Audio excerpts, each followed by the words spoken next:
বন্দে পুরুষোত্তমাম জয়গুরু পরম প্রেমময় শ্রী শ্রী ঠাকুর অনুকূলচন্দ্রের আলোচনা প্রসঙ্গে দ্বিতীয় খণ্ড গ্রন্থ থেকে পাঠ। 5ই পৌষ 1348 শনিবার, ইংরেজি 20/12/1941। মানুষের মনের কামনা প্রভাতে প্রথম নয়ন মেলিয়া তোমারে হেরিব আমি, ও গো অন্তর্যামী।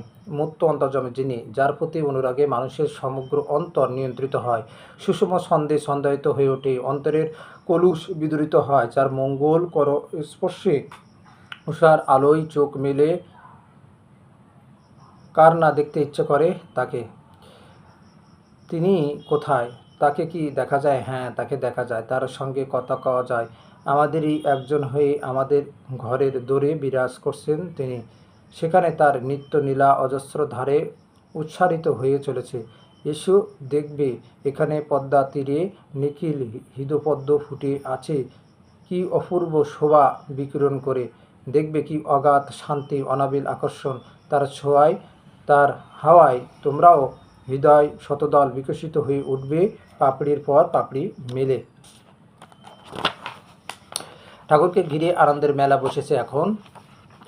মধুর কলতানে সংলাপ চলছে মিহি পদ্মায়। ইস দাদা, বিশ্বাস। গণ্ডগোলের ভয়ে আগে আমি মানুষকে কিছু বলতে ভয় পেতাম, এক এক সময় কম্প্রোমাইজ আপোষ করে যেতাম। আজকাল সে ভয় কেটে যাচ্ছে। আদর্শ বিরোধী কোনো কথা হলেই চেপে ধরি, সে যিনি হন। শ্রী ঠাকুর, মানুষের ভিতর মোরাল উইকনেস, নৈতিক দুর্বলতা থাকলে সে সুইট কম্প্রোমাইজিং, মিষ্টি আপোষকারী হয়। স্ট্রিক্টলি কঠোরভাবে চলতে ভয় পায়, পাছে তার উইকনেস, দুর্বলতা ডিসক্লোজড, প্রকাশিত হয়ে যায়। তাই নিজেদের মান বজায় রাখার জন্য পরস্পরের উইকনেস, দুর্বলতা সাপোর্ট, সমর্থন করে। যার কনসায়েন্স, বিবেক স্ট্রং, সবল, সে হয় সুইট, মিষ্টি, ইনভাইগোরেটিং, তেজদীপ্তি, সন্দীপী, বাট আনকম্প্রোমাইজিং, কিন্তু আপোষরপাহীন। তার রূঢ় প্রতিবাদের মধ্যেও একটা শ্রেয় নিষ্ঠা সমন্বিত দরদী ব্যক্তিত্বের পৌরষ দীপ্ত অভিব্যক্তি থাকে, যা মানুষকে শেষ পর্যন্ত শ্রদ্ধাসম্পন্ন করে তোলে তার প্রতি।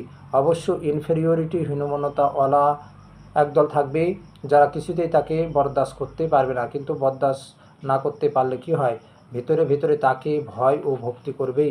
যাকে প্রয়োজন মতো কড়া কথা শুনিয়ে দিলে, তারই বিপদ আপদে, দুঃখে কষ্টে তুমি যদি আবার দরদির মতো তার পাশে গিয়ে দাঁড়াও, তোমার সাধ্য মতো তার প্রতিকারের চেষ্টা করো, তখন দেখবে সে আপনা থেকেই কাবু হয়ে পড়বে। কৃষ্ণদা ভট্টাচার্য। শোনা যায় হিটলার নাকি যাকে ধরে একেবারে বাঘের মতো ধরে। সুইটনেসের, মিষ্টতার নামগন্ধ সেখানে পাওয়া যায় না। Shri Thakur, man of conviction, প্রত্যয়বান মানুষ বাঘের মতোই হয়। সে সুইট, মিষ্টি না হলেও ইনভাইগোরেটিং, প্রেরণা সন্দীপিত হয়। মানুষ ওই দেখেই মুভড হয়ে যায়। কৃষ্ণদা, সুপারফিশিয়াল ডিলিং, বাহ্যিক চাল দেখিয়েও তো অনেকে সম্মানের আসনে অধিষ্ঠিত হয়, ফেমাস, খ্যাতিসম্পন্ন হয়ে দাঁড়ায়। শ্রী ঠাকুর, কতকটা অসহিষ্ণুভাবে মাথা নাড়িয়ে, তা কখনো হয় না।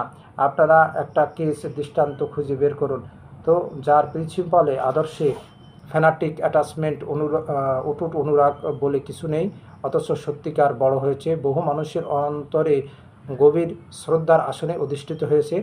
শ্রী ঠাকুর তামাক খাচ্ছেন আর কথা বলছেন। মাঝে মাঝে তামাকের কতকটা ধোঁয়া মুখের মধ্যে পুরে নলটি মুখ থেকে সরিয়ে আস্তে আস্তে ফুসফুস করে ধোঁয়াটা মুখ থেকে বের করে দিচ্ছেন।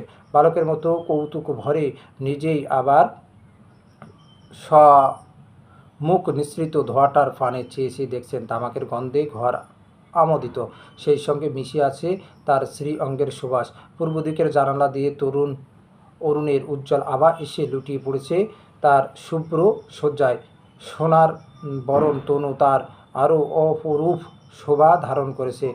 সুধা নিঃসন্দি মধুর কণ্ঠে কথা কইছেন তিনি।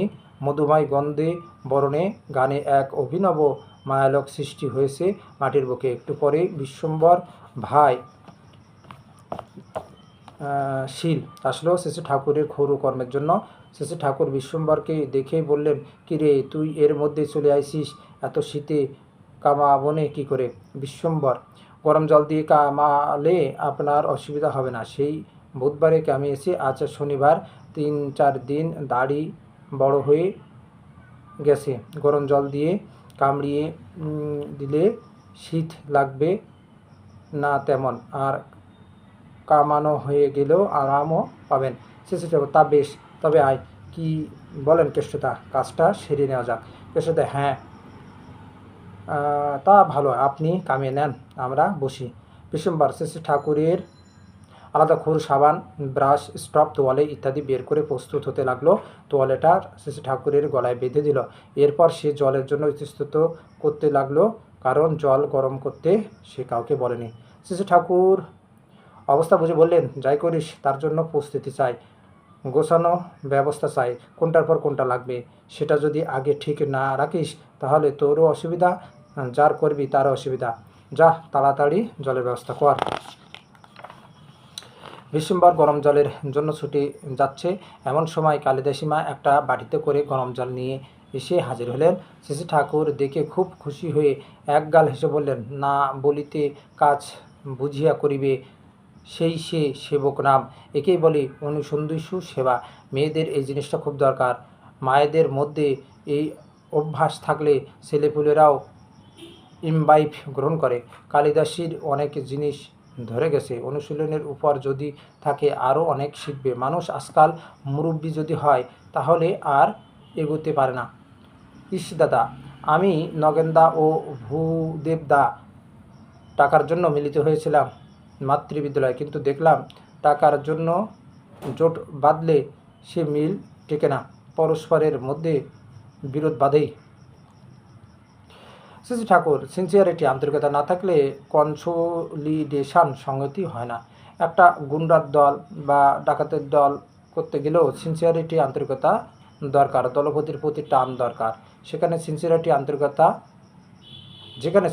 আন্তরিকতা সেখানে কনসোলিডেশন সংগতি। কৃষ্ণদা পরস্পর বিরোধ বিবাদ বিষমবাদের মূল কারণ হলো তিনটে: সেক্স কমপ্লেক্স, যৌন প্রবৃত্তি, টাকা পয়সা ও অহমিকা।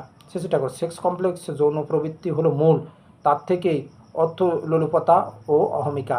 মেয়ে মানুষের জন্যই টাকা, মেয়ে মুখতার জন্যই ইষ্ট বিমুখতা, প্রবৃত্তি পরতন্ত্রতা এবং তদ্দরুণী অহমিকার উগ্রতা, আবার তার ফলেই গণ্ডগোল।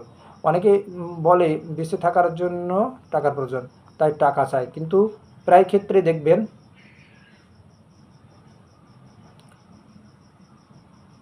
পুরুষ মাগে নারীর প্রণয়, নারী মাগে টাকা, এমনি করেই চলতি জগৎ বাছাবাড়ায় ফাঁকা।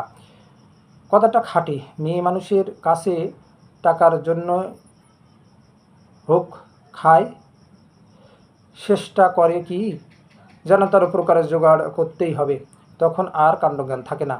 যার সঙ্গে বিরোধ বাঁধলে তার নিজের স্বার্থ ক্ষতিগ্রস্ত হবে, তার সঙ্গে হয়তো বিরোধ বাঁধিয়ে বসে, হিতাহিত জ্ঞান থাকে না। সেক্স কমপ্লেক্সের যৌন প্রবৃত্তির আওতায় পড়ে তখন ওই অর্থের প্রয়োজনবোধটা তাকে আর সুস্থ পথে পরিচালিত করে না। নিজের অজ্ঞাতে চলন তার আনব্যালেন্সড, সাম্যহারা হয়ে যায়।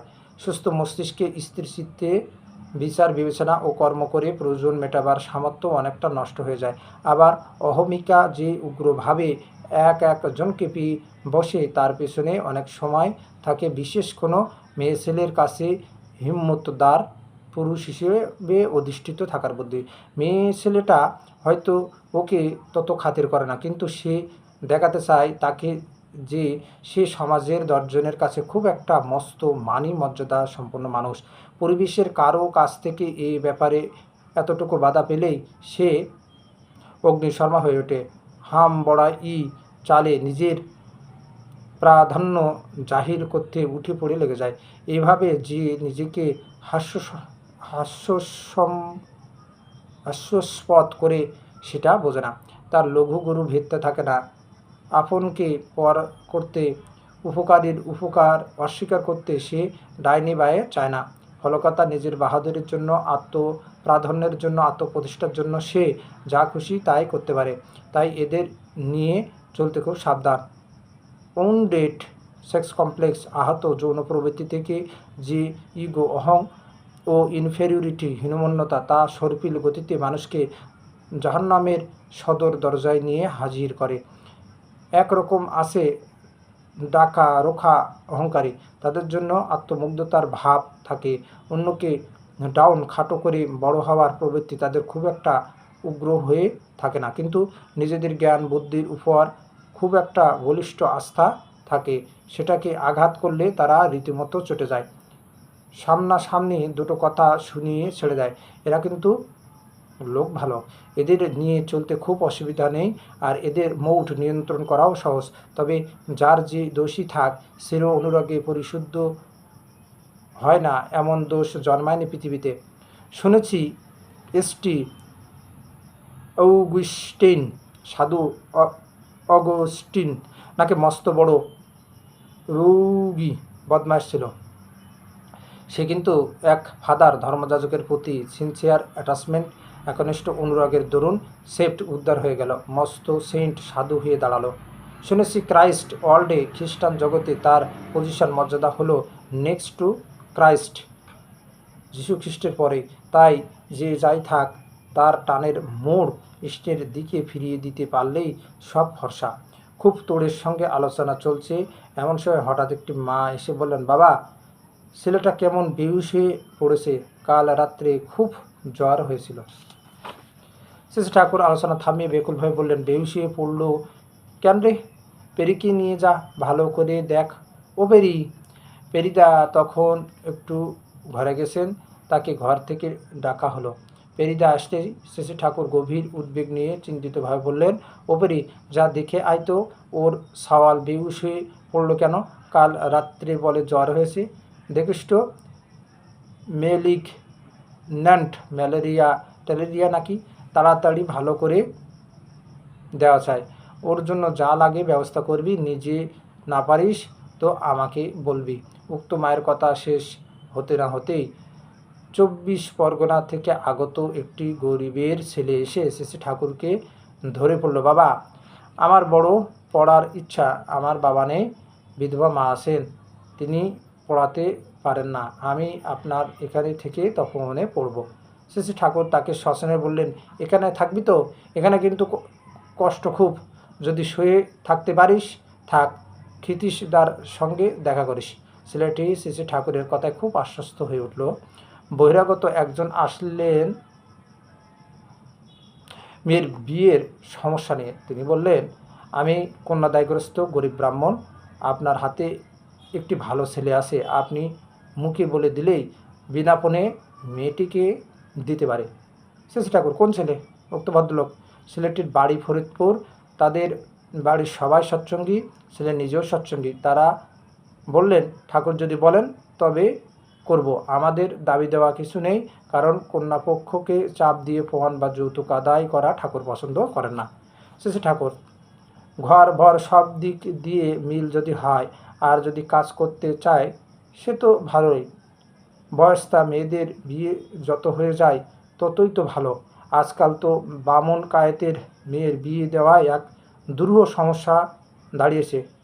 যা হোক দেখবেন, ছেলের বংশ যেন আপনার থেকে নিচু না হয়, সমান সমান যদি হয় সেও বরং কিঞ্চিত নিচু বলে গণ্য হওয়ার যোগ্য।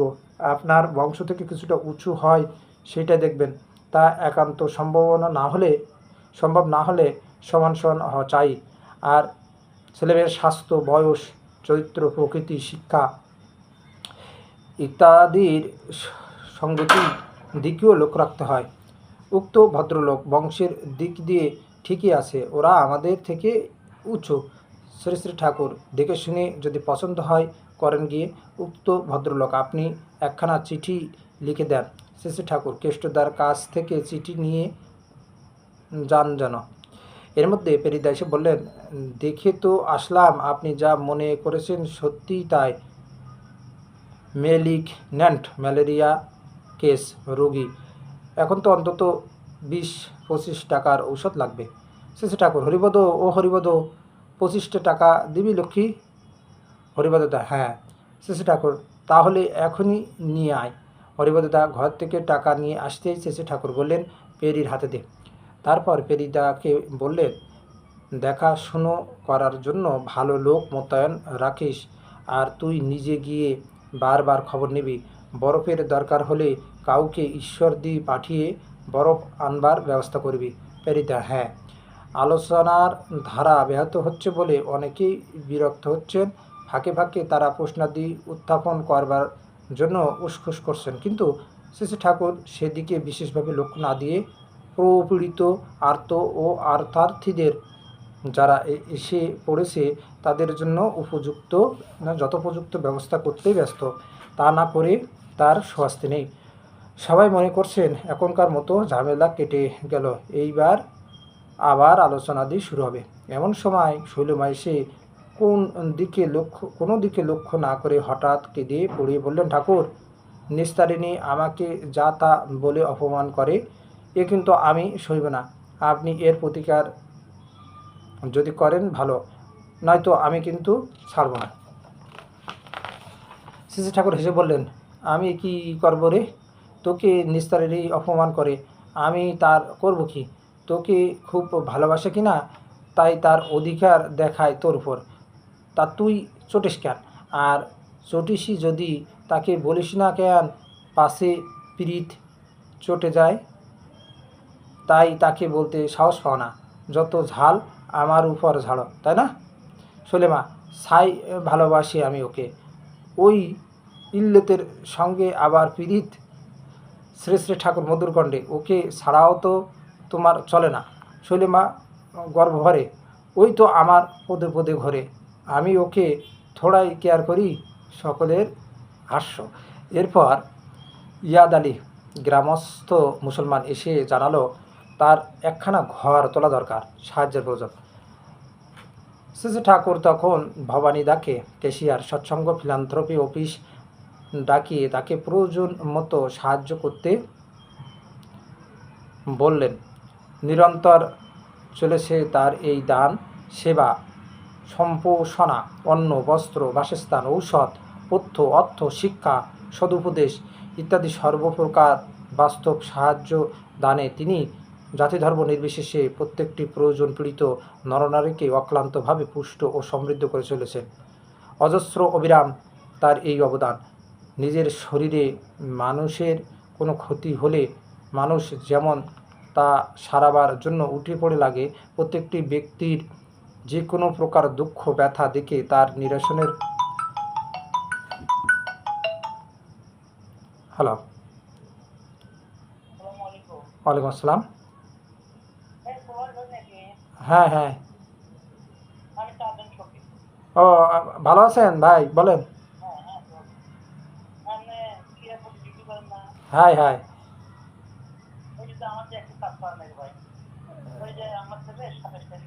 হ্যাঁ। আচ্ছা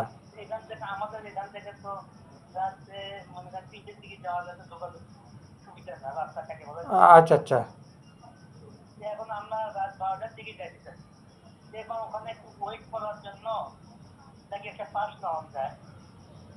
ওয়েট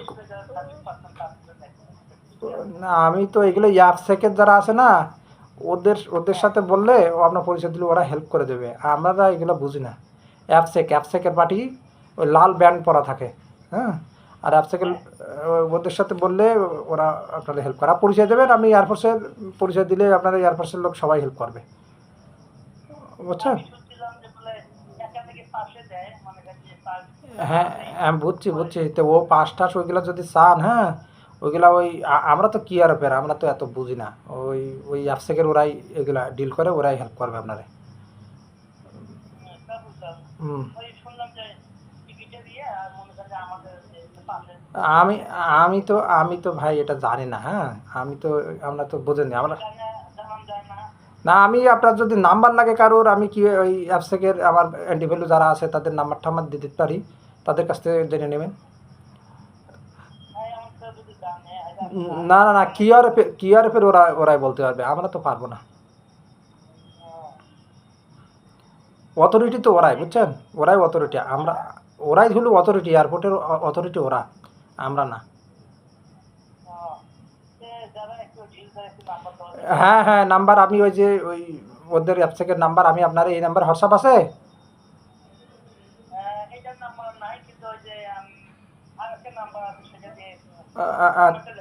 আচ্ছা বলেন দাঁড়ান,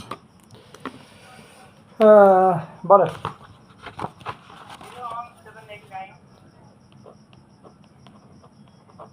তারপরে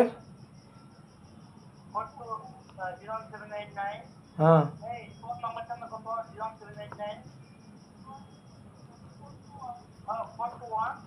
421-056। আচ্ছা 01789421056। আচ্ছা আমি একটু পরে একটা কাজ করতেছি, তো একটু পরে আমি আপনার ওই অনেকগুলো অ্যাপ থেকে নাম্বার দিয়ে দেবো, নি তাদের সাথে কথা বলি না। ঠিক আছে।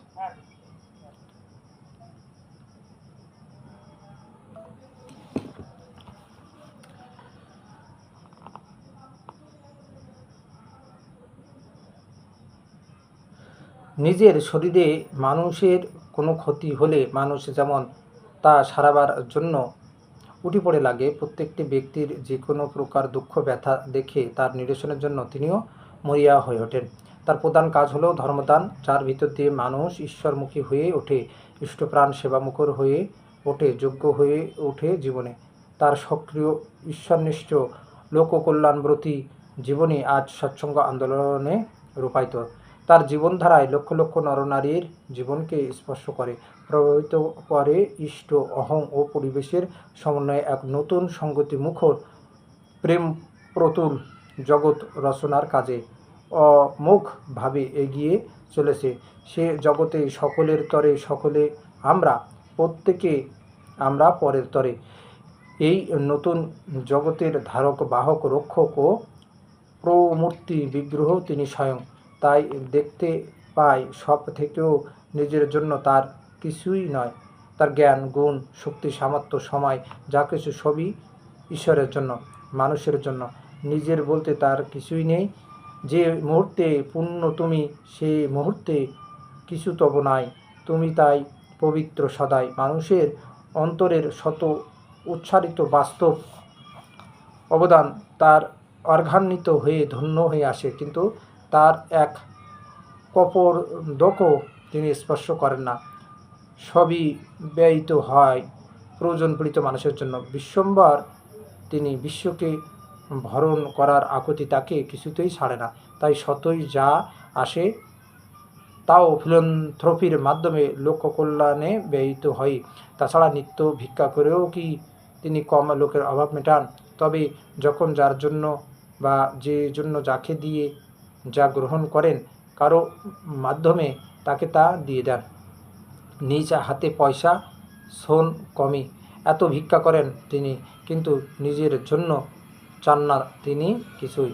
তিনি নিজেকে নিঃশেষ উজাড় করে দিয়েই খুশি। পরম পুরুষই যা কিছু হইয়াছেন, প্রতি দেহে দেহি তিনি, প্রাণ তার পরিব্যাপ্ত ঘটে ঘটে। তাই প্রত্যেকের উপভোগের মধ্য দিয়েই যেন তার প্রকৃষ্ট আত্মভোগ। যেমন ভালো জিনিসটা নিজেরা না খেয়ে সন্তানকে খাইয়ে তার আস্বাদটা বেশি করে উপভোগ করেন মা বাপ। এই উপভোগের নেশায় তাকে ধাবিত করে চলেছে পরিবেশের সর্বতোমুখী সুখ, সন্তোষ ও কল্যাণ সাধনে। ত্যাজ্যেন ভুঞ্জিথা কথাটার মানে কি, তা তার জীবন দেখলেই বোঝা যায়। এমনতর লোক সাত্ত্বিক পুরুষকে কেন্দ্র করে উদ্বিগ্ন হয়ে ওঠায় সৎসঙ্গের আওতায় জাতি ধর্ম নির্বিশেষ দীক্ষিত অদীক্ষিত কত লোক আজ সুখে স্বাচ্ছন্দ্যে পরম নির্ভাবনায় আনন্দের জীবনযাপন করছে। সৎসঙ্গ, ফিলান্থ্রপি, ঋত্বিক সংঘ, স্বস্তি সেবক সংঘ, দাতব্য চিকিৎসালয়, তপোবন বিদ্যালয়, বিজ্ঞানালয়, chemical works, mechanical works, engineering works, press, art studio, কুটির শিল্প বিভাগ, কৃষিক্ষেত্র ইত্যাদি প্রত্যেকটি জনকল্যাণ প্রতিষ্ঠান যা প্রয়োজনের তাগিদে উদ্বিগ্ন হয়ে উঠেছে শত উচ্চারণায় তাকে কেন্দ্র করে, ও লক্ষ লক্ষ ইষ্টপ্রাণ সেবাব্রতী সৎসঙ্গীদের সেবা লাভে সন্তুষ্ট হচ্ছে তারা। সর্বোপরি আছে সৎসঙ্গের জীবন বিগ্রহ, মানুষের প্রেম, প্রেরণা, প্রয়োজন উপযোগী সেবা ও দেবত্ব উদ্দীপী পরশ। তার স্পর্শে কত জীবন যে আজ ভগবত চেতনায় উন্নীত হয়ে উঠেছে তার লেখাজোখা নেই। পৃথিবীতে এক নতুন দৈবী সংহতির অভ্যুদয় হচ্ছে তাকে আশ্রয় করে। তাই কেবলই মনে হয় এমনতর প্রেম জ্ঞান মূর্তি নিখিল সাত্ত্বিক কোনো মানুষ যদি আজ বিশ্বের যাবতীয় ব্যাপারের নিয়ামক হয়ে থাকেন, তাহলে পৃথিবীর মানুষের জীবন কতই না সুখ, শান্তি ও আনন্দময় হয়ে উঠত। হয়তো আজকের মতো যুদ্ধবিগ্রহ, পারিবারিক বিদ্বেষ ও স্বার্থ সংঘাতের উদ্ভবই হতো না। এরপর খলিলদা আসলেন। শ্রী ঠাকুর আদর করে খলিলদাকে ডেকে বসালেন। খলিলদার দিকে চেয়ে শ্রী ঠাকুর সস্নেহে বললেন, আজকাল নামটাম খুব করছেন, তাই না খলিলদা? খলিলদা, আর তো কোনো কাজকর্ম নেই, যতটা পারি করি, আর বেশ ভালোই লাগে। শ্রী ঠাকুর, চেপে নাম ধ্যান যদি করা যায়, আর কিছু হোক আর কিছু না হোক, শরীর ভালো হবেই। খলিলদা, মনটা খুব ভালো থাকে, তাই তার জন্য শরীরও ভালো হয়ে ওঠে। শ্রী ঠাকুর, আপনারাই দেখেন না, এসেছিলেন কেমন সুটকি চেহারা নিয়ে, অল্প কয়েকদিনে কেমন নদর কান্তি হয়ে উঠিছেন। খুব চেপে করেন, কি পেলেন না পেলেন, দেখলেন না দেখলেন, সেদিকে লক্ষ্য না দিয়ে মনের আনন্দে নেশার মতো করে যান। অবসাদের ভাব আসলেও ছাড়বেন না, দাঁড় টেনে চলবেন। দেখবেন স্তরের পর স্তর অতিক্রম করে আপসে আপ কত দূরে গিয়ে যাবেন। শ্রী ঠাকুর একটু থেমে মিষ্টি হেসে অন্তরঙ্গ সুরে জিজ্ঞাসা করলেন, আচ্ছা খলিলদা, মোস্তফা চরিতে ও কোরআনে যে নূর ও আওয়াজের কথা পড়েছেন, তার সঙ্গে মিল পান না? খলিলদা, হু মিল। আগে তো মনে হতো ওসব আজগবি ব্যাপার। শ্রী ঠাকুর, তাই তো একে বলে বিজ্ঞান। যে করবে সেই পাবে, তারই হবে। সব শেয়ালের এক রা, যুগে যুগে একই কথা, দেশকাল পাত্র উপযোগী করে বলা। তবে ওই নবীর প্রতি আনুগত্য চাই। নবীকে বাদ দিয়ে, রসুলকে বাদ দিয়ে খোদার রাজ্যে পৌঁছবার উপায় নেই। রসুলকে বুঝতে গেলে আবার বর্তমান যুগে প্রকৃত রসুল সেবী যে, খোদা সেবী যে, তার সান্নিধ্যে আসতে হয়, তা না হলে কিন্তু বদি গজানা। খলিলদা, আমি আমার নিজের জীবন দিয়ে বুঝেছি।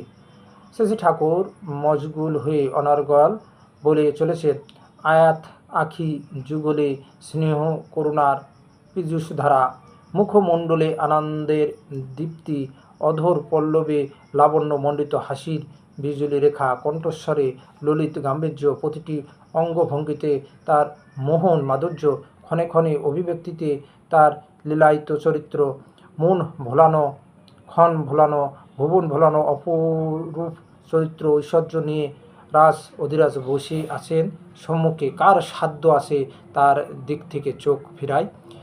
তাই মোহিত হয়ে, ভাববিভোর হয়ে, তদেক চিত্ত হয়ে তার অনবদ্য কথামৃত আকণ্ঠ পান করছেন সমবেত ভক্তবৃন্দ। অনির্বচনীয় সুধা সমুদ্রের অতলে তলিয়ে গিয়ে খানিকটা সময়ের জন্য দুনিয়ার দুঃখ, জ্বালা, যন্ত্রণা ভুলে গেছেন তারা।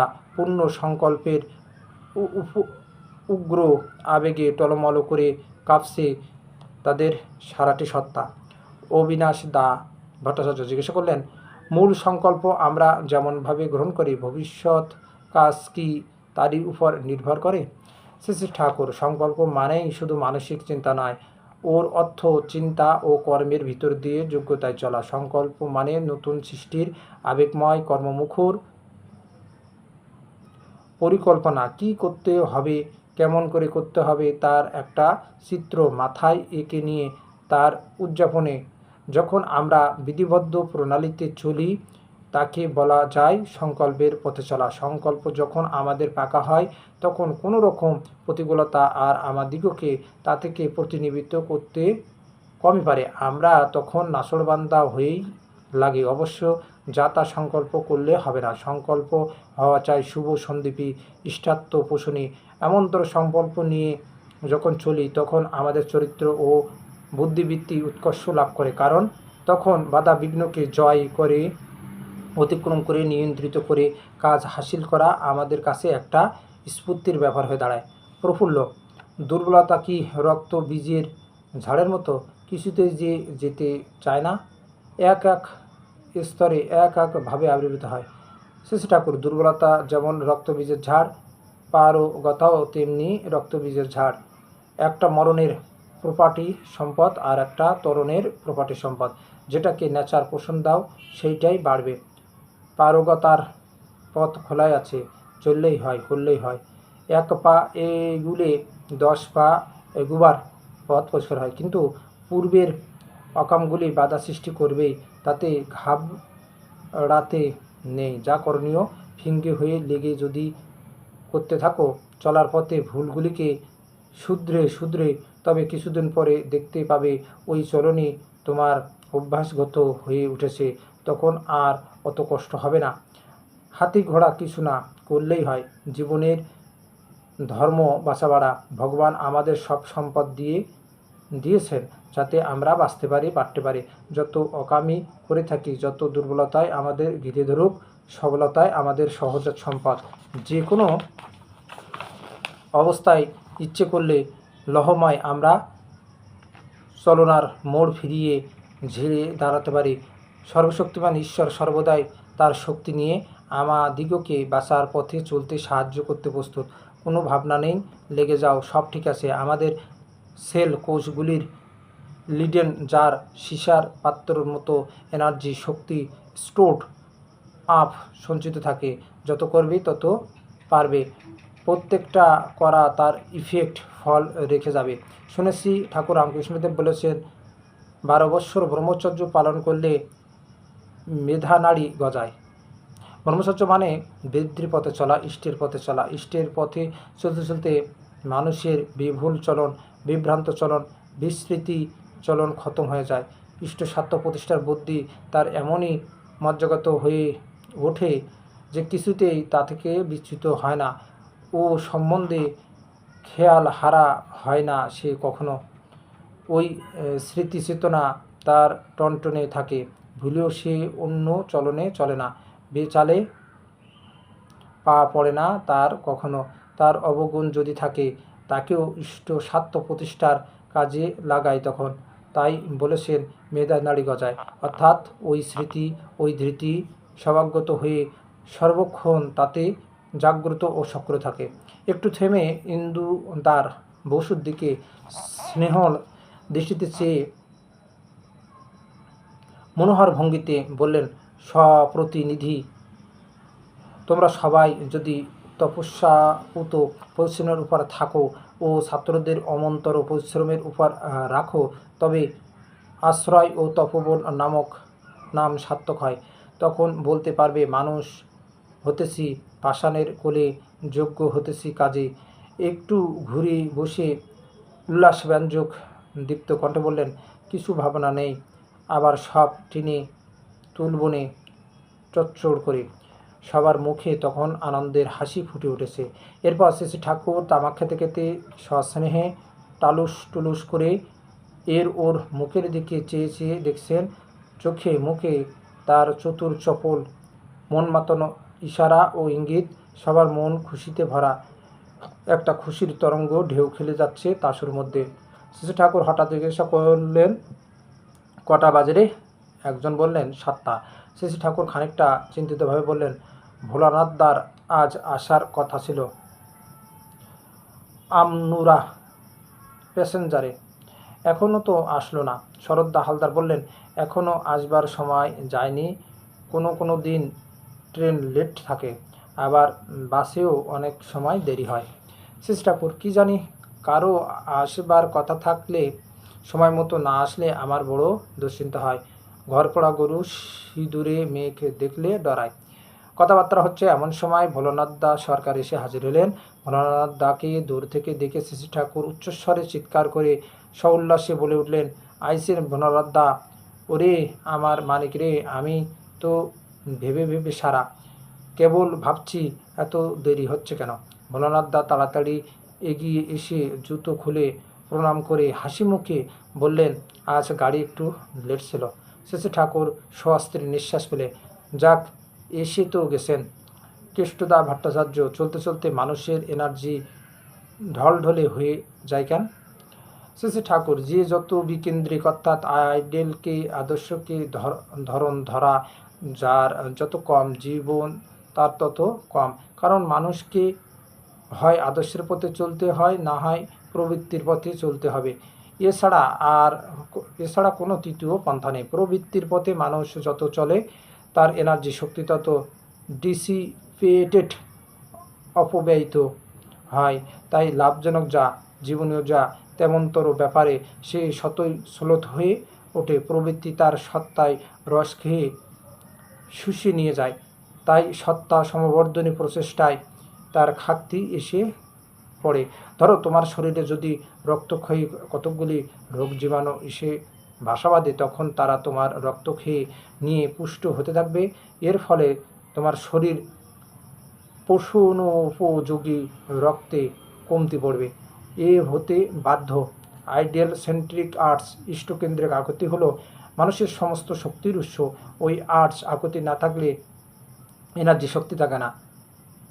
এনার্জি শক্তি না থাকলে ডিপ্রেসড, অবশূন্য হয়, অপটু হয়।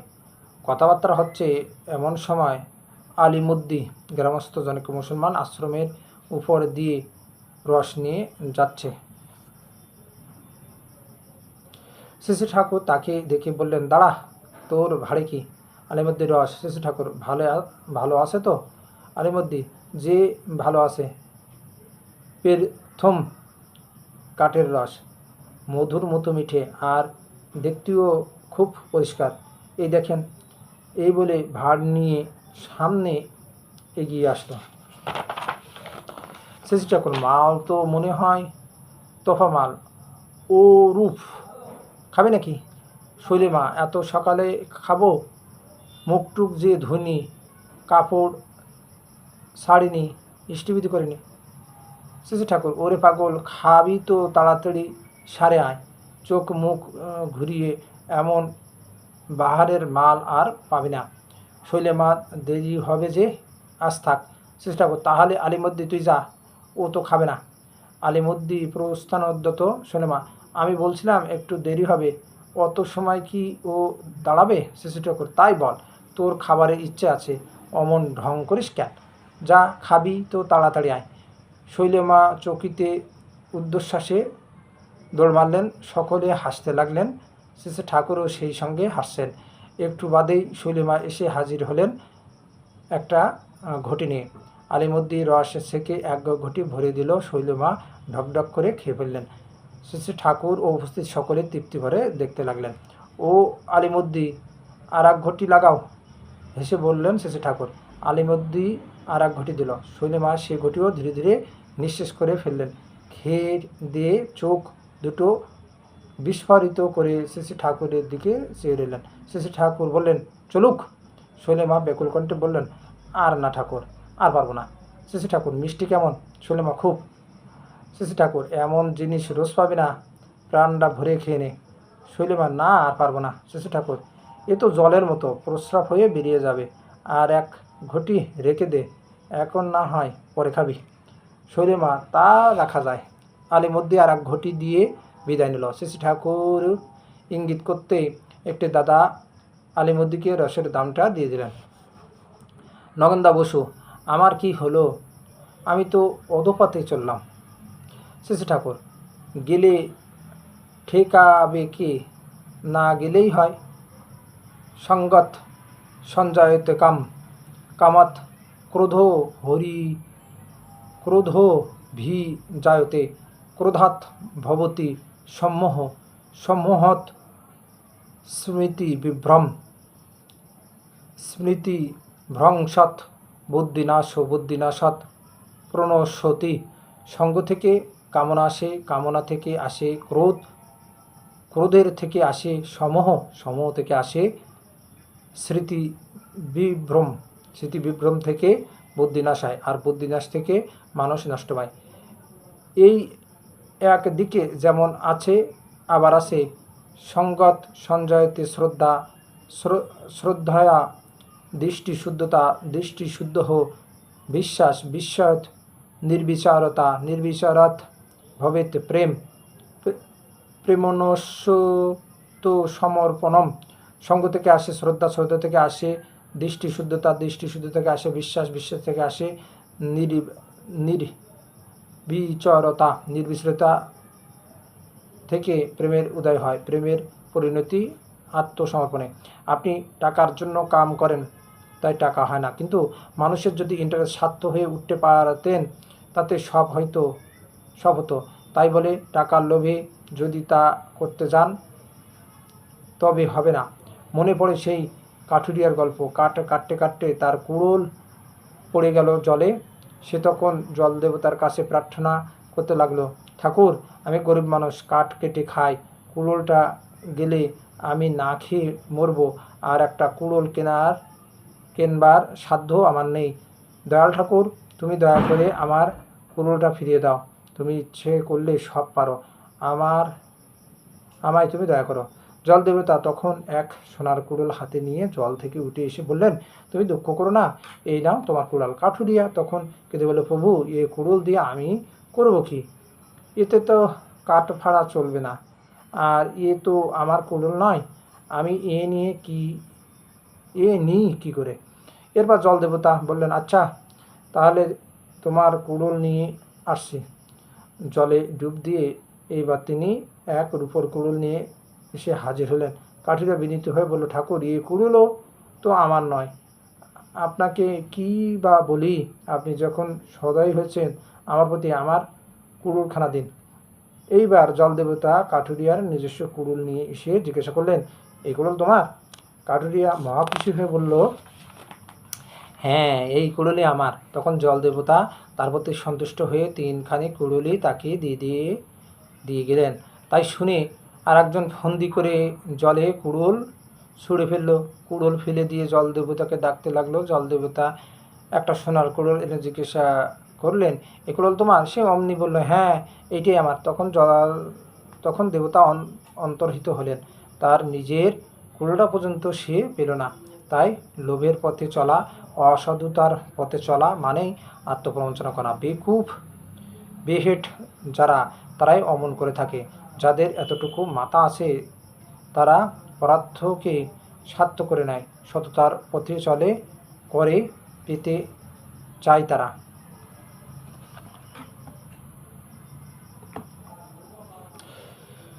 করে পাওয়ার কথা শুনে যারা ঘাবড়ে যায়, বুঝতে হবে তাদের মগজে ঘুণ ধরে গেছে, তাদের চিকিৎসা প্রয়োজন, অর্থাৎ টেনে হেঁচড়েও তাদের কাজের মধ্যে নামাতে হবে, আর পেছনে লেগে থেকে কাজের মধ্য দিয়ে তাদের কৃতিত্বে পৌঁছে দিতে হবে। Nothing succeed like success. সাফল্যের মতো সফল হয় না আর কিছুই। সাফল্যের একটা নেশা আছে। একবার যদি মানুষ কৃতকার্য হয়, তার ভিতর দিয়েই তার একটা আত্মপ্রসাদ আসে। নানা ব্যাপারে তেমনতর আত্মপ্রসাদ লাভে ধন্য হতে চাইছে। আবার দেওয়ার ফন্দি ফিকির যদি কারো মাথায়ও থাকে, তবে সে নষ্ট পায় না। গুরুজনকে দেওয়ানোর অভ্যাস ছোটোবেলা থেকেই করে দিতে হয়।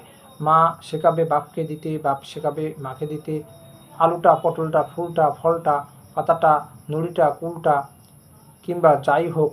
আবার ছেলেপিলে কিছু দিতে আসলে বাহবা দিয়ে আগ্রহ ভরে সেটা নিতে হয়।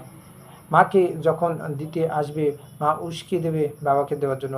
বাবাকে যখন দিতে আসবে, বাবা চেতিয়ে দেবে মাকে দেওয়ার জন্য। মায়ের অসাক্ষাতে বাবা সন্তানের কাছে তার মায়ের কথা এমন লোভনীয় করে বলবে যে মায়ের জন্য শ্রদ্ধা, ভক্তি, ভালোবাসায় তার বুকখানা ফুলে ফেঁপে ওঠে। আবার মাও অমন করে বাবার সম্বন্ধে বলবে। এমন করে ভালোবাসার প্লাবন যদি এনে দিতে পারো তাদের জীবনে, দেখবে কত সুখী হবে তারা, কত সুখী হবে তোমরা। প্রত্যেকটা বাড়ি ঘর তখন দেউল হয়ে উঠবে। এ কি আমার পাগল আশা? এটুকু আশা করা কি আমার অন্যায়? তার চোখ মুখ যেন আবেগে ফেটে পড়ছে। সকলের অন্তর ভাবের আতিথ্যে দুলে দুলে উঠেছে। এইবার তিনি আপন মনে গান ধরেছেন, তুমি যে সুরের আগুন লাগিয়ে দিলে মোর প্রাণে, এ আগুন ছড়িয়ে গেল সবখানে, যত সব মরা গাছের ডালে ডালে, নাচে আগুন তালে তালে, আকাশে হাত তোলে সে কার পানে, আধারের তারা যত অবাক হয়ে রয় চেয়ে, কোথাকার পাগল হাওয়া বয় ধেয়ে, নিশীথের বুকের মাঝে এ যে অমল উঠল ফুটে স্বর্ণ কমল, আগুনের কি গুণ আছে কে জানে।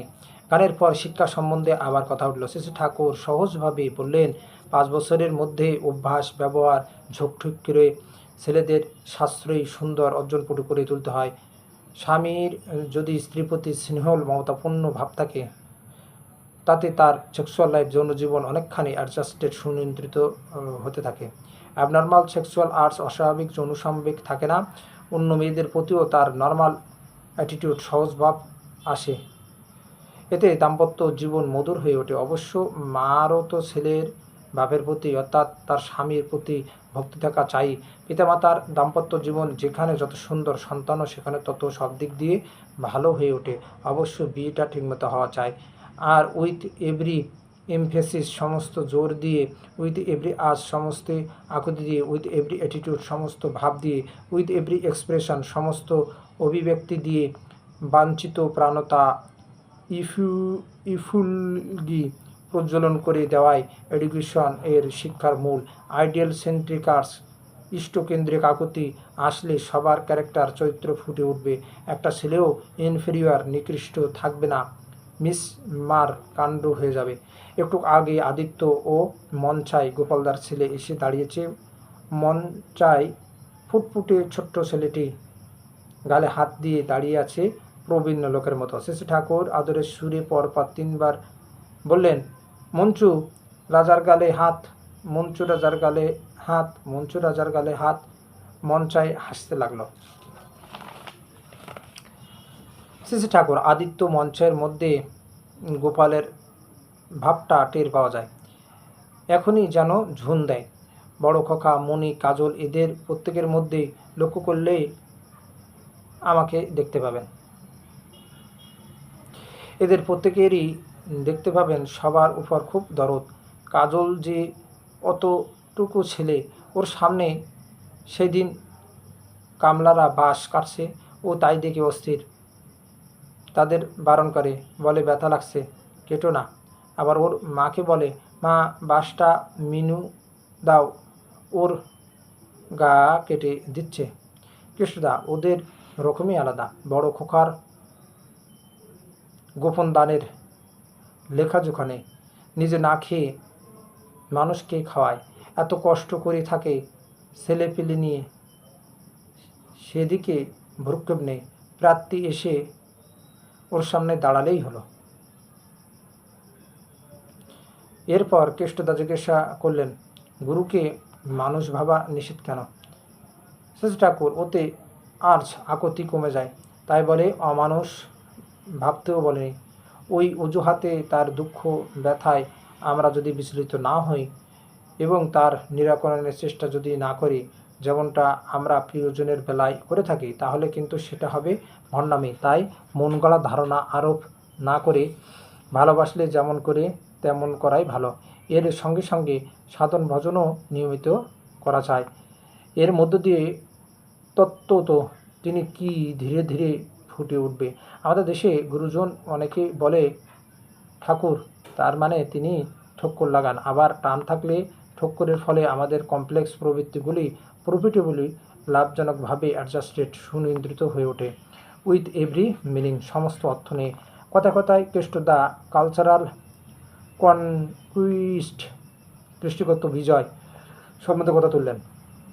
শ্রী শ্রী ঠাকুর ইউনিভার্সিটি, বিশ্ববিদ্যালয়, থিয়েটার, সিনেমা, পুস্তকালয়, খবরের কাগজ, রেডিও, সভা সমিতি এবং অন্যান্য যেসব স্থান কালচারাল কনকুইস্ট, কৃষ্টিগত বিজয়ের মূল ঘাঁটি, সেই সবগুলি মোল্ড পরিবর্তন করুন।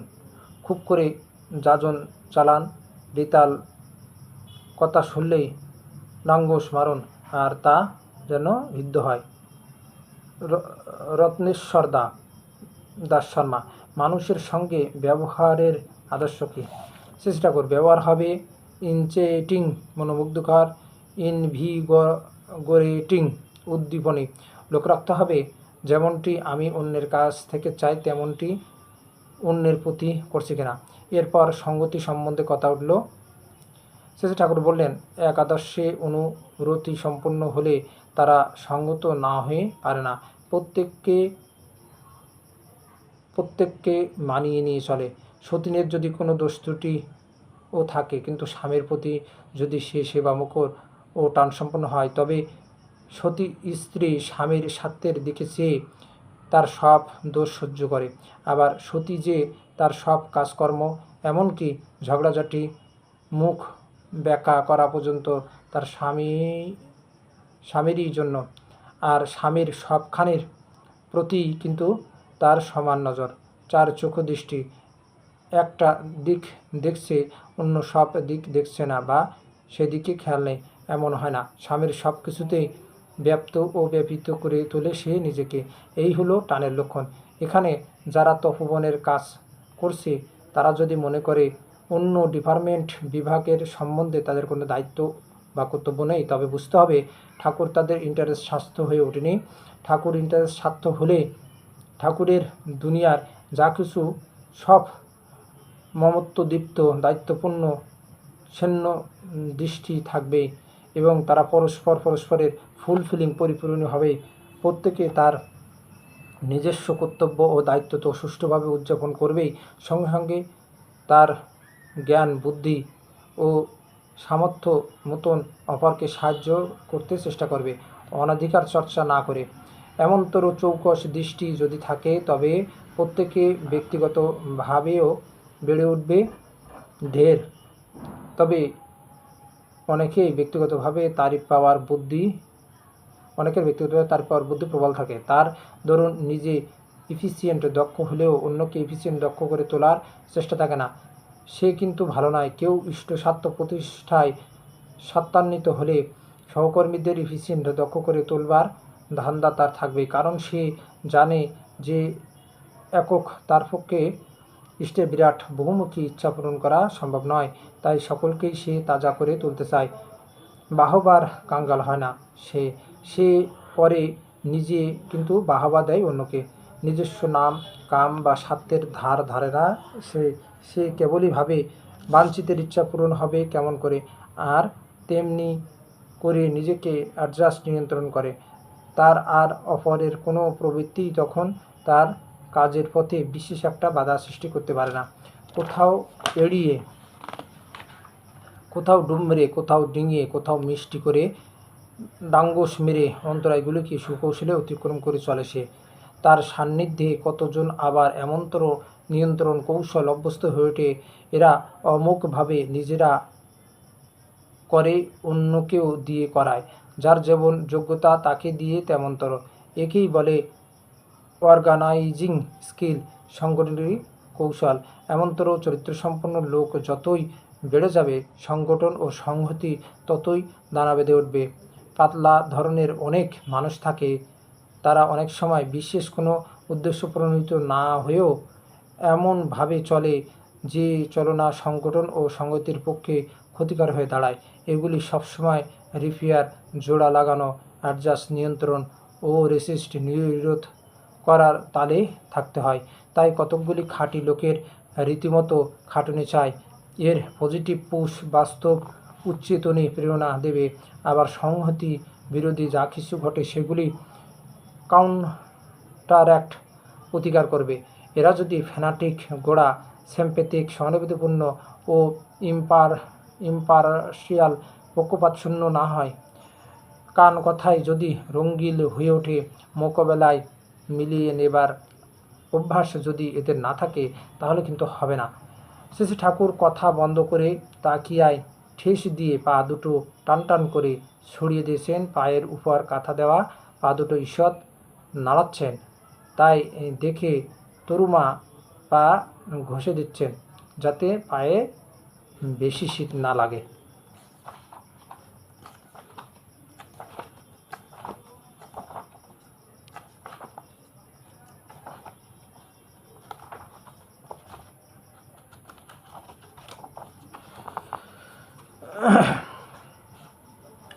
শ্রী ঠাকুর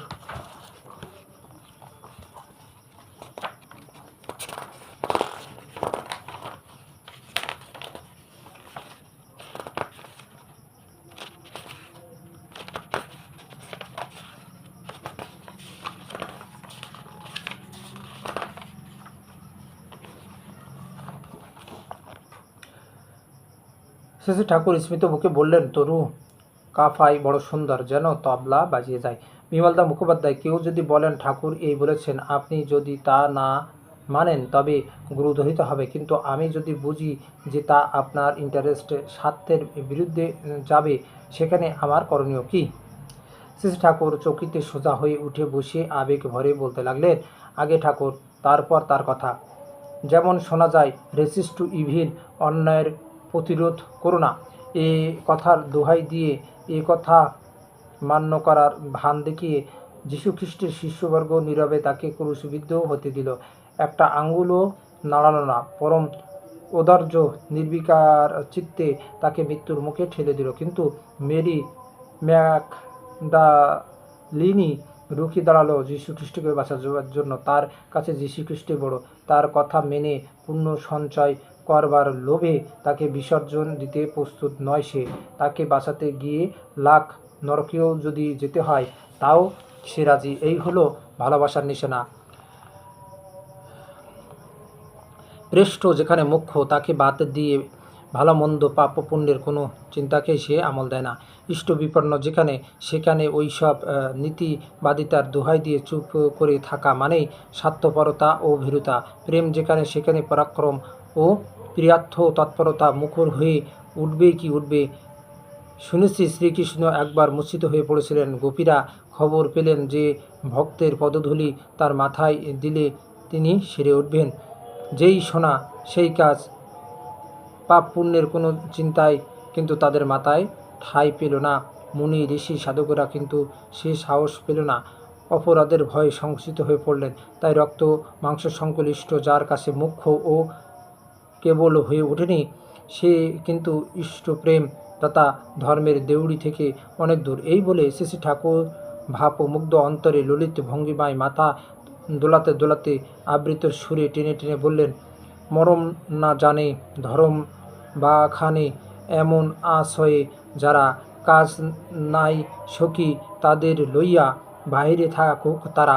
তপোবনের কথা উঠে কেষ্টদা বললেন, তপোবন বলতে শ্রী ঠাকুর যা বোঝেন তাতে এখানে শ্রী ঠাকুরের কাছে দিন রাত যা চলে এই তো প্রকৃত তপোবন। তপোবন বলতে যদি কেউ কোনো নির্দিষ্ট এলাকা বোঝেন, সে স্থানটা তপোবন বলে পরিচিত, অথচ তপোবনের আদর্শ মুক্ত করে তোলার প্রয়াস নেই সেখানে, তাহলে তো ভুল হবে। শ্রী ঠাকুর, তা তো ঠিকই, তপোবনের পরিকল্পনা যেখানে রূপায়িত হচ্ছে, তার তপোবন নাম থাক বা না থাক, তপোবন সেখানে। আর যেখানে তা হচ্ছে না, সেখানে তা ফুটিয়ে তুলতে পারলেই সেই স্থান তপোবন নামের যোগ্য হবে। কেষ্টদা, যে চরিত্র, যে কর্মপটুতা, যে কার্যকরী জ্ঞানের ভিত্তি আপনি তপোবনের শিক্ষার মাধ্যমে ছাত্রদের মাঝে সুদৃঢ় করে তুলতে চাচ্ছিলেন, তা থেকে তো আমরা অনেক পেছনে পড়ে আছি। আর যারা 3 বৎসরে মেট্রিক পাশ করেছে তাদের অনেকে খুব কাছা থেকে যাচ্ছে। শ্রী ঠাকুর, যতটুকু করেছে ততটুকু ভালোভাবে করলে তাতেও লাভ আছে। 3 বছরে যে পাকা করে তৈরি করা যায় সে সম্বন্ধে কনভিকশন প্রত্যয় আসলে অন্যান্য সব দিকেও নজর পড়বে। এটা যে হয় তা তো আমি দেখিয়ে দিয়েছি, আপনাদের বাস্তব অভিজ্ঞতা আছে। যে ভঙ্গিটা নিয়ে যেভাবে করতে হয় সেই ধাঁচে না দাঁড়িয়ে মামুলি চলনে কাজ হাসিল করতে চাইলে তো চলবে না। কেমিক্যাল ওয়ার্কসের এরও ওই কথা। তেমন চেষ্টা করে দেখলে না, বিশেষ কিছু না করে যা পায় তাতেই খুশি আছে। বাড়াবার কথা বললে বলে টাকা না হলে হয় না। কেউ যদি মনে করে তাহলে কি টাকার অভাবে কাজ আটকে থাকে?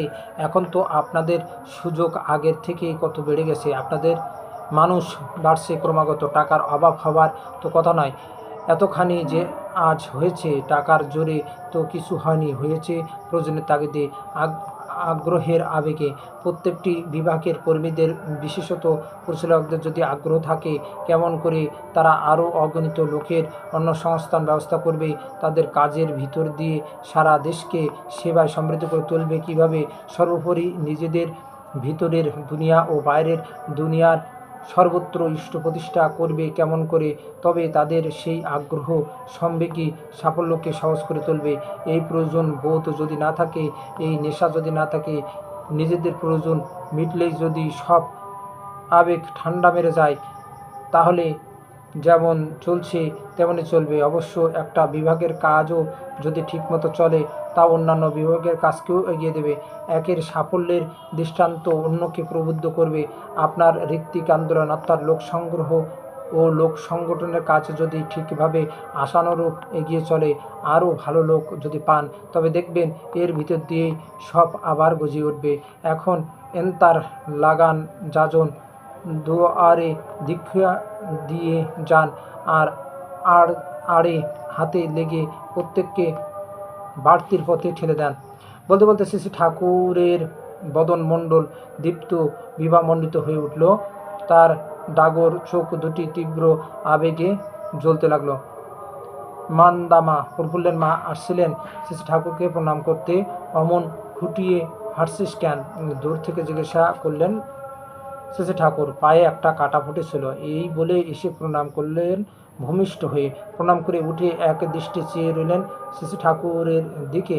তার চোখ মুখে গভীর কৃতজ্ঞতা ও আনন্দের অভিব্যক্তি, যেন ভাবছেন সবার প্রতি এমন স্নেহদৃষ্টি, প্রত্যেকের জন্য এমন ব্যথা বোধ ও তার নিরাকরণের প্রচেষ্টা, এ কি কখনো মানুষের সম্ভব? কাঁটাটা বের করে ফেলিসনি? আবার প্রশ্ন করলেন শ্রী শ্রী ঠাকুর। মা বললেন, ফেলেছি, কিন্তু তবু ব্যথা যাচ্ছে না, হয়তো আগাটাকা ভেঙে আছে। একটু আইডিন দিয়ে রাখিস, দেখিস পেকে টেকে না যায়। যা এখনই যা, ভগীরথের ওখান থেকে একটু আইডিন লাগিয়ে আইগে। আর বাড়িতে যদি না থাকে, যাবার বেলায় একটা শিশিতে করে একটু আইডিন নিয়ে যাস, বারে বারে ওটা লাগাবি। স্নেহ কোমল কণ্ঠে বললেন শ্রী শ্রী ঠাকুর। মা তখনই ডিসপেন্সারিতে গেলেন আইডিন লাগাতে। বিমলদা, অনেকে মহাপুরুষদের নামের আগে দুটো শ্রী বসানো সম্বন্ধে আপত্তি তোলেন। তাদের ধারণা ওতে তাদেরকে দূরে ঠেলে দেওয়া হয়। এ সম্বন্ধে আপনি কি বলেন শ্রী শ্রী ঠাকুর? যে যেমন পছন্দ করে সে করেও তেমন, এবং সে সম্পদ তাই বিহিত শ্রদ্ধা মানুষকে কখনো বঞ্চিত করে না। কারো নামের আগে একাধিক শ্রী দেওয়ার উদ্দেশ্য হলো ওর দ্বারা তার অসামান্যতা ও বিশেষ বিভূতি সূচিত করা। শ্রী মানে সেবা। ভক এসেছে ভজ ধাতু থেকে। ভজ ধাতুর একটা প্রধান অর্থ হলো সেবা, তাই ভগবান মানে বলা যায় সেবাবান। সত্তা সমবন্ধনী সেবা অর্থাৎ পরিপালন, পরিপোষণ ও পরিরক্ষণে যার জীবন বৈশিষ্ট্য, তিনি ভগবান। যিনি এই সেবা বৈশিষ্ট্য সম্পন্ন, তিনি হলেন মানুষের মুখ্য সেবনীয়, অর্ঘনীয় মানুষ ভগবান।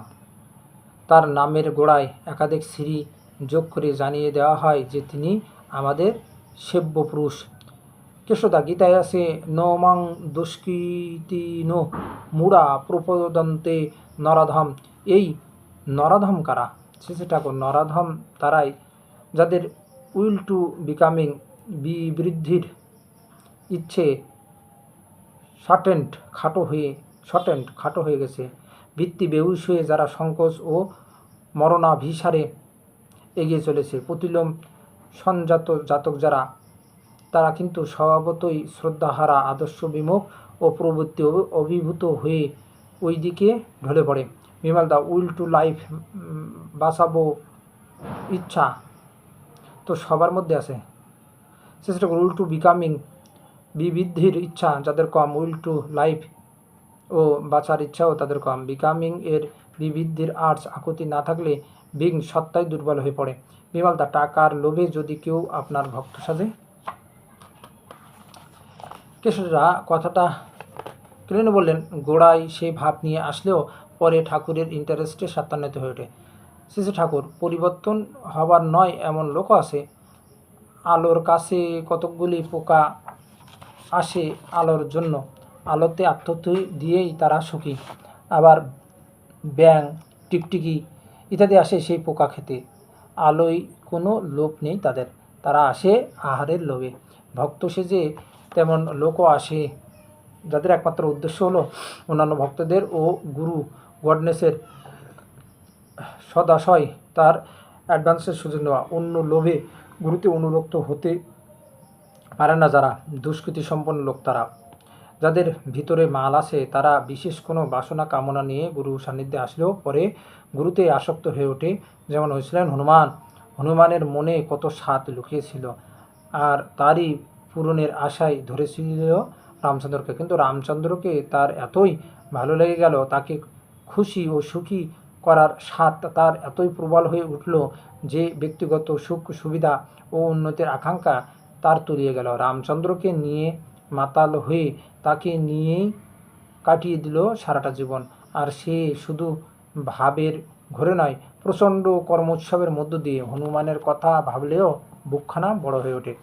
কৃষ্ণদা গীতায় আছে, না হং প্রকাশ সর্বস্ব যোগমায়া সমাবিত মূঢ় হং নাভি জাতানি লোক মামো জম ব্যয়ম। এই যোগ মায়া সমাবিত মানেই বা কি, আর জন্ম বা তিনি অব্যয় কেমন করে, ব্যাপারটা বুঝতে পারে না। শ্রী ঠাকুর যোগ মায়া সমাবিত মানে স্বয়ন সুত বৃত্তিভি ধ্যান সমন্বিত। সাধারণ মানুষের মতো তিনিও মানুষ এবং নারীর কোহিসিভ অ্যাফিনিটি সংকোষণী সংগতির মধ্য দিয়ে মানুষ হয়ে উদ্ভূত হয়েছেন। সেদিক দিয়ে অন্য মানুষের সঙ্গে তার কোনো পার্থক্য নেই। তাই প্রবৃত্তি রঙ্গিল যারা, তারা ভাবেন তিনিও মানুষ, আমরাও মানুষ, তাতে আমাদিগতে প্রভেদ কোথায়? সিধাই বা অলৌকিত্যের তাক লাগানো চটক যদি বা খুব দেখতে পায়, তাহলে বরং খানিকটা মাথা নোয়াতে রাজি থাকে। কিন্তু তিনি তো আসেন প্রেমের ঐশ্বর্য নিয়ে, চরিত্রের ঐশ্বর্য নিয়ে, মানুষকে ওই প্রেম ও চরিত্রের অধিকারী করে ধন্য করে তুলতে, মানুষকে অজ্ঞ ও দুর্বল রেখে তাদের সামনে রকমারি ক্ষমতা দেখিয়ে তাদের কাছ থেকে পূজা পাওয়ার লোভ নেই তার। তাই মূঢ় যারা, তাদের কাছে তার বিশেষত্বই ধরা পড়ে না, ওতে একটু সূক্ষ্ম দৃষ্টি লাগে। তিনি যে মানুষ হয়েও অব্যয় তা আর তারা বুঝতে পারে না। অজ মানে তিনি সব হয়ে আছেন, হয়ে চলেছেন, এত সত্ত্বেও তিনিই আছেন। যা ছিলেন আমান তাই আছেন, নতুনত্ব কিছু হয়নি, বা যা ছিলেন তা থেকে নতুনত্বতাও কিছু ঘটেনি। তাই তিনি জন্মগ্রহণ করেও অজ অর্থাৎ জন্মেন না, অর্থাৎ দেশ কাল নাম রূপের অধীন হয়ে জন্মগ্রহণ করবার দরুন স্বরূপত ও তত্ত্বত তার কোনো ব্যত্যয় ঘটেনি। আর অব্যয় মানে তার ব্যয় নেই, ক্ষয় নেই, যা কিছু আসে তাতেই আসে নানা পরিবর্তন, ভিতর দিয়ে তাতেই বিদিত হয়ে আসে। এরপর শ্রী ঠাকুর তামাক খেতে খেতে পাশে ফিরিয়ে আরও আঁটাসাঁটো করে বসলেন। তাই দেখে একজন বললেন, আজ তো বেশ বেলা হয়ে গেল, পায়খানা যাবেন না? শ্রী ঠাকুর কৃত্রিম বিরক্তির সঙ্গে বললেন, রাখ, বেলা দিয়ে আমি করব কি? ঘড়ি দেখে কি আড্ডা মারা যায়? এমন মরশুমের আসর ভেঙে কি ওঠা যায়? ফুর্তির সময় বাগড়া দিস কেন? আর হাগা পেলে এমনি উঠে পড়বনে। এরপর কৃষ্ণদা জিজ্ঞাসা করলেন, বহুনাং জন্ম নামন্তে জ্ঞানবান মাং প্রপোদতে বাসুদেব সর্বমিতি স মহাত্মা সুদুর্লভ। এর মানে কি?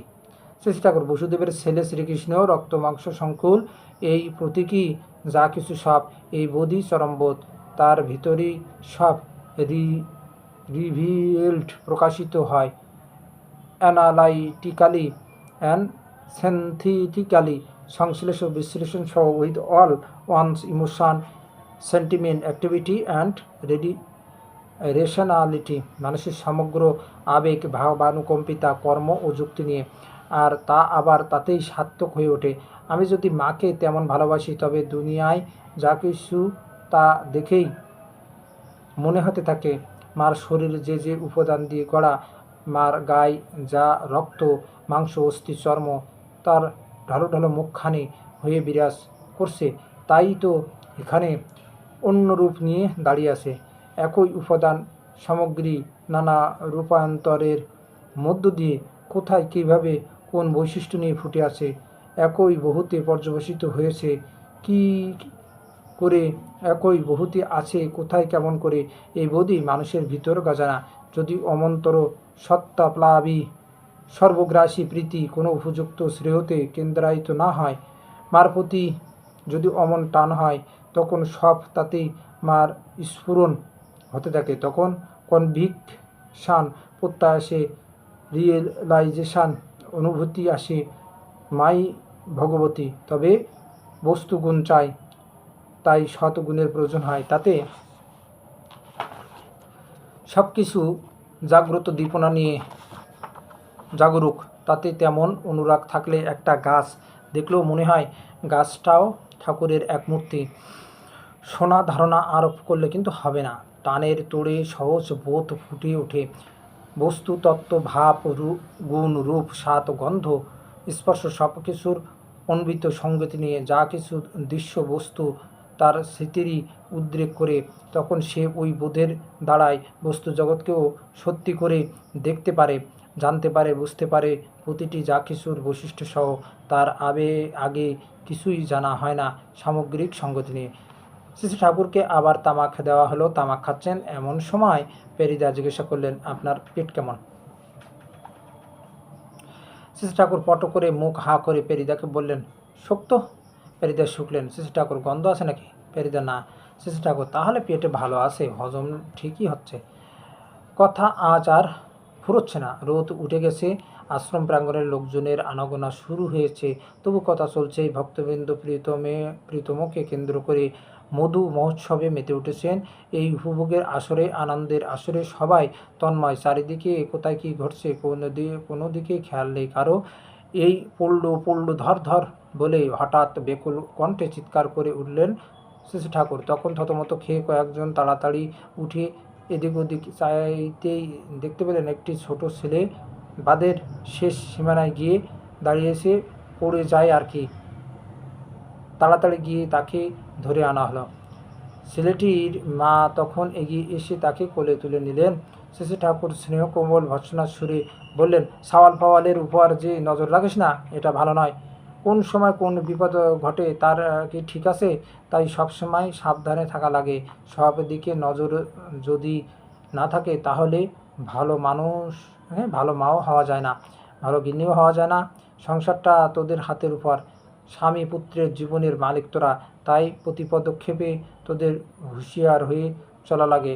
তোরা যদি চৌকস হোস, তুখোড় হোস, সাওয়াল ফাওয়ালরাও তোদের দেখে শিখবে, মানুষ হবে তারা। আবার তোরা যদি ঢিলে হয়ে চলিস, তোদের দৈনন্দিন আচরণে যদি সুশিক্ষার ছাপ ফুটে না ওঠে, ওরাও বরবাদ যাবে। শিক্ষা মানে কিন্তু কতগুলি বই পড়া নয়। চালচলন যদি দুরস্ত না হয়, হাতে কলমে যদি চৌকস না হয়, তবে পুঁথি পড়ার কোনো দাম নেই। উপযুক্ত মা, উপযুক্ত শাশুড়ি কিংবা তৎস্থানীয় যারা, তারাই হলো মেয়েদের, বউদের সেরা শিক্ষক। এরপর তামাক খেতে খেতে শেষে ঠাকুর বললেন, আমার বুকের মধ্যে এখনও কেমন করছে। ছেলেটা যদি ওখান থেকে পড়ে যেত। একটু পরে কেষ্টদা জিজ্ঞাসা করলেন, গীতায় আছে তেসাঙ্গেনী নিত্যযুক্ত এক ভক্তির বিশিষ্যতে, কথাটার মানে কি? শেষে ঠাকুর, এক ভক্তি না হলে হবে না, 25 ঠাকুর করলেই মুশকিল। বহু নৈষ্ঠিক যারা, তাদের জীবনে কোনো সঙ্গতি থাকে না, তারা আস্তে আস্তে পাগলাটে হয়ে ওঠে। বহু নৈষ্ঠিক মানে মূলত তার কিছুতেই নিষ্ঠা নেই। নিষ্ঠা মানে রকমারি প্রবৃত্তি সারতে। তাই আত্মনিয়ন্ত্রণ বলে জিনিসটা তাদের জীবনে ঘটে ওঠে না। ফলে অভিজ্ঞতা বা জ্ঞানের উন্মেষ হয় না। ভক্তি ছাড়া, একানুরক্তি ছাড়া জ্ঞান ফোটে না। একটা দাঁড়িয়ে যে দুনিয়াকে দেখে, একের জন্য যে ভাবে, বলে, করে, তারই স্বার্থে স্বার্থান্বিত হয়ে তার বোধ ও ব্যক্তিত্বের মধ্যে একটা অন্যবয়ী সঙ্গত বিন্যাস ফুটে ওঠে। ওটা কি এবং তাকে কেমন করে, কিভাবে প্রিয় স্বার্থে সার্থক করে তোলা যায়, সে সম্বন্ধে তার হুঁশ থাকে। আবার বিভিন্ন বস্তু ও বিষয়ের সঙ্গে সম্পর্ক কি, কেমন করে পারস্পরিক সমাবেশের ভিতর দিয়ে প্রত্যেকটার পরিপূরণী করে তোলা যায়, এতে গড়ে যাবতীয় যা কিছুকে কেমন করে প্রিয়ের, পরিবেশের ও নিজের সত্তা সমবদ্ধ করে তোলা যায়। অনুরাগ সমন্বিত বাস্তব চিন্তা ও কর্মের ভিতর দিয়ে ওই বোধ সে আয়ত্ত করে ফেলে। সে বোঝে, জানে, সমগ্র সত্তা দিয়ে ফলকতা তার চরিত্রটাই অমন হয়ে ওঠে। একেই বলে জ্ঞান। জ্ঞান ছাড়া, এক ভক্তি ছাড়া এই জ্ঞানের দরজা খোলে না। এক ভক্তি যার আছে, তাকে যে কোনো প্রতিকূল অবস্থার মধ্যে ফেলো না কেন, সে তার মধ্য দিয়েই কেটিয়ে বেরিয়ে আসবে। তার জ্ঞানের নাড়ি হয় টনটনে। কথাই বলে প্রহ্লাদ মার্কা ছেলে, তার মানে সে আগুনে জলে পাহাড়ে পর্বতে অন্তরিক্ষে কোথাও ডরে না। নব নব উন্মেষালিনী বুদ্ধি ও প্রবল ইচ্ছাশক্তি সব অবস্থায় তাকে জয়ী করে তোলে। সে হত হয় না, নষ্ট পায় না সহজে। দ্বৈত যে, বাঞ্ছিত যে, তার জন্য বেঁচে থাকার, তার সেবায় ব্যাপৃত থাকার তীব্র লালসা তাকে পেয়ে বসে। ওই লালসায়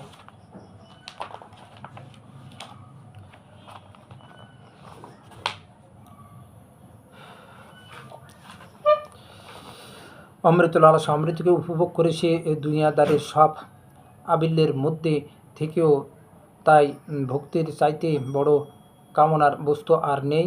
কিছু মানুষের ওতে এক ঢিলে সব পাখি মারা হয়, সব কিছুই ওর ব্যাড়ের মধ্যে পড়ে, নইলে আর যা কিছু চাইতে যাক মানুষ তাতে অনেক কিছু ছুটে যায়। উপভোগ ও সার্থকতায় খাকতি থাকে মানুষের।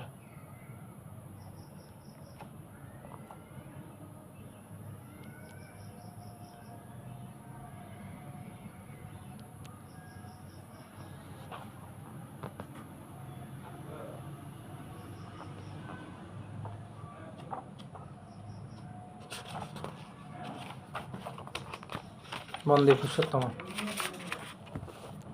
জয় গুরু।